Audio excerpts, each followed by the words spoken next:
Hi guys, let's talk. Many churchgoers, many regular attendees of Bible studies, professing Christians, are not living their life based on their profession. They're very comfortable with their sin, they accommodate sin, and they are still thinking that they're true converts.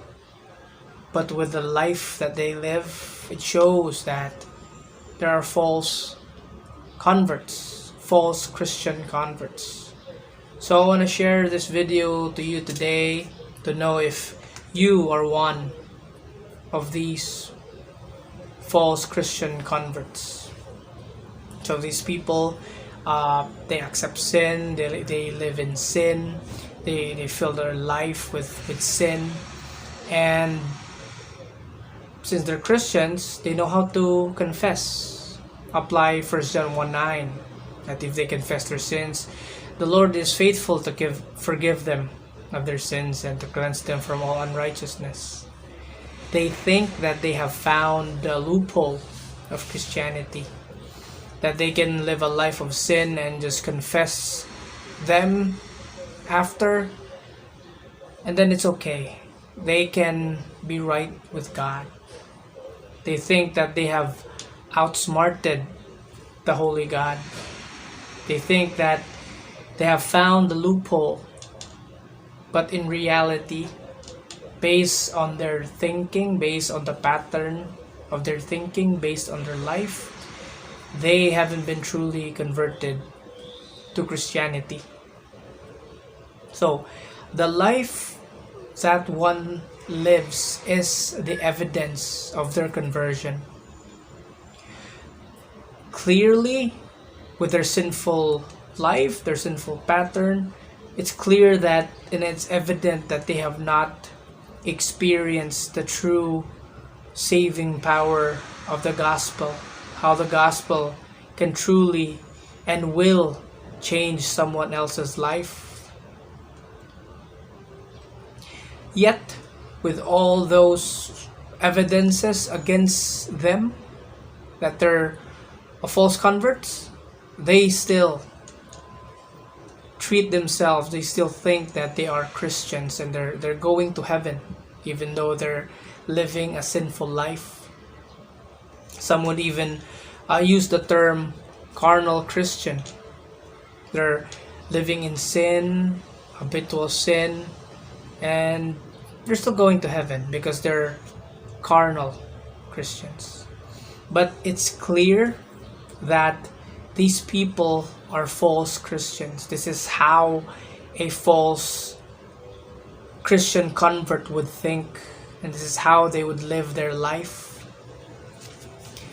It's very clear in the Bible that there are only two categories. There are two groups of people.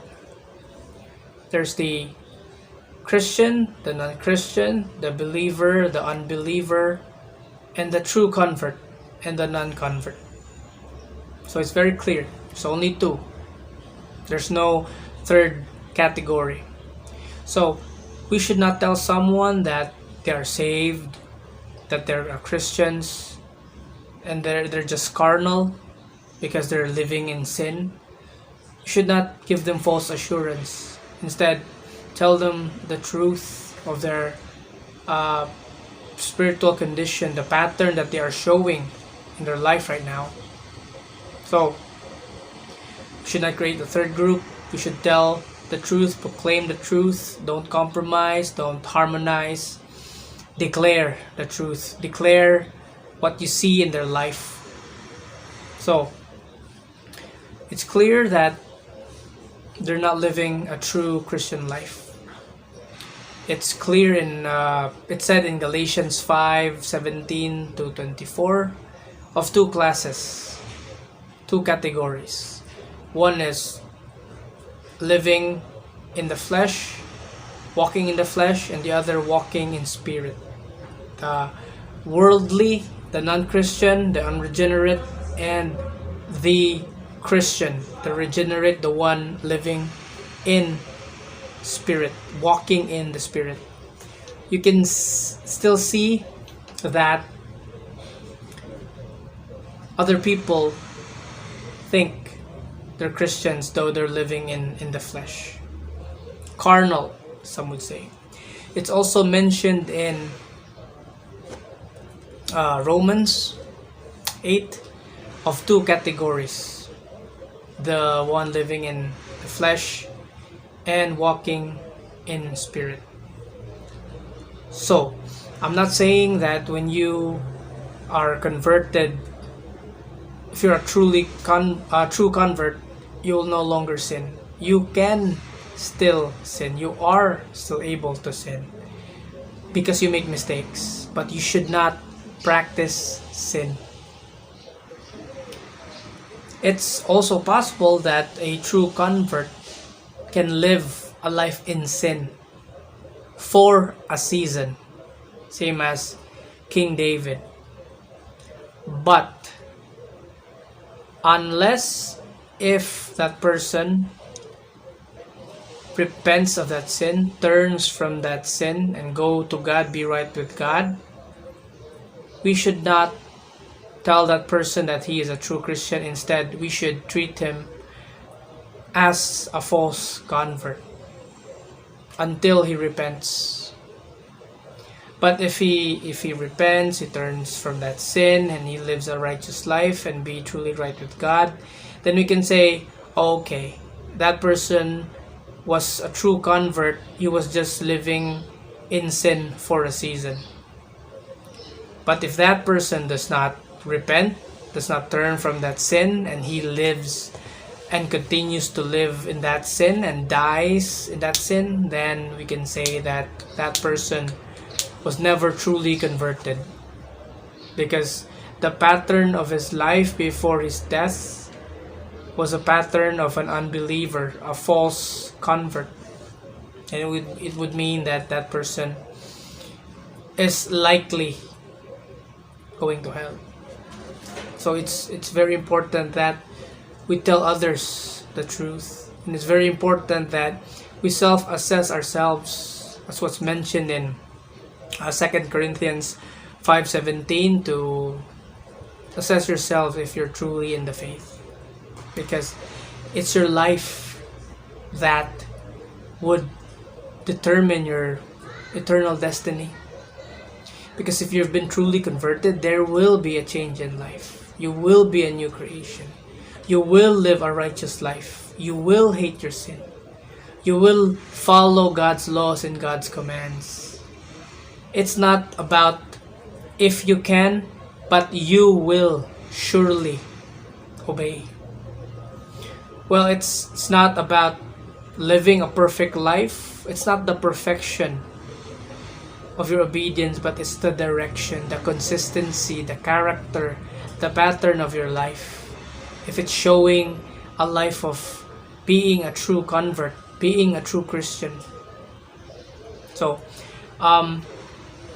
the life of a true Christian will be evident. You can see it in their life. It will show a life of a true Christian. It will be evident. Also, a false convert's life will be evident. It will be undeniable. It will be undeniable that this person is truly a Christian. And it will be undeniable of a person that is a false convert, that is truly a non-Christian, because of their life, of the pattern of their life, of the consistency of their life, the character of their life, if they're living in sin. And even if they say to you that they're a Christian, or they say that they're a Christian pastor, and then their life is showing as an unbeliever, as an unregenerate heart, their mind, the way they think is still like an unbeliever, so sinful, then it would show that they haven't been truly converted to Christianity. So, if you're a true convert, you will hate your sin. You will thirst for righteousness. You will live a life that is pleasing to God. and you will follow God's laws. You will follow His commands and obey each one of them. So, if you're a true Christian, you will not submit to evil. You will repay evil with good. You will forgive people even if they don't ask forgiveness. Even if they attack you every day. Even if they tell false stories about you. Even if they put things even inside your room and take videos, take photos, just so that you would look bad to people. Clearly, that's a work of Satan. Clearly, that's an attempt to stop the gospel from being preached and proclaimed. But they're never gonna stop me in proclaiming the truth and proclaiming the gospel. Instead of me being vengeful, being hateful against these people, even if I live with them, I see them every day, I know what they're doing, they're not gonna stop me from proclaiming the gospel. And I'm not gonna stop sharing to them the gospel, sharing to them the love of Christ, sharing to them that if they continue to live this life in sin and they die in this pattern of life, they will go to hell. So if you're a true Christian, there will be a change in your perspective, a change in your thinking, the way you think about people. Instead of hating them, instead of being vengeful, instead of attempting to do something evil towards them, but you will have a heart for them. You will love them because you know their true spiritual condition. That if they die, they will surely go to hell based on the pattern of their life. So, a true Christian will be a changed person. It's not a matter of choice. Some would say that I'm a Christian, he's a Christian, but I don't grow. Other Christians grow more. But if all true Christian converts will have something in common, everyone. That commonality is obedience. That commonality is living a righteous life. It's not what you say, but what you do. True converts have a commonality of doing the word, not just saying the word. There will be a change in life. So, I hope that I've given you guys value. I hope I've given you guys some something to think about. That when you're a true Christian, you will not hate your enemies. You will love your enemies. That's what Christ did. We should be Christ-like. We should proclaim the gospel. We should share to others the gospel. Share the love of Christ. And we should share the truth. We should proclaim the truth. Because other peoples inside the church are still lost, are still self-deceived. They think that they have enough knowledge about God and about salvation that they're saved. But basing on the pattern of their life, they are still unconverted. They are false converts. So share the truth, proclaim the truth, and always live the faith, keep the faith until the end. So that will be all. I'll see you guys tomorrow with another video. Grace to all. Bye-bye.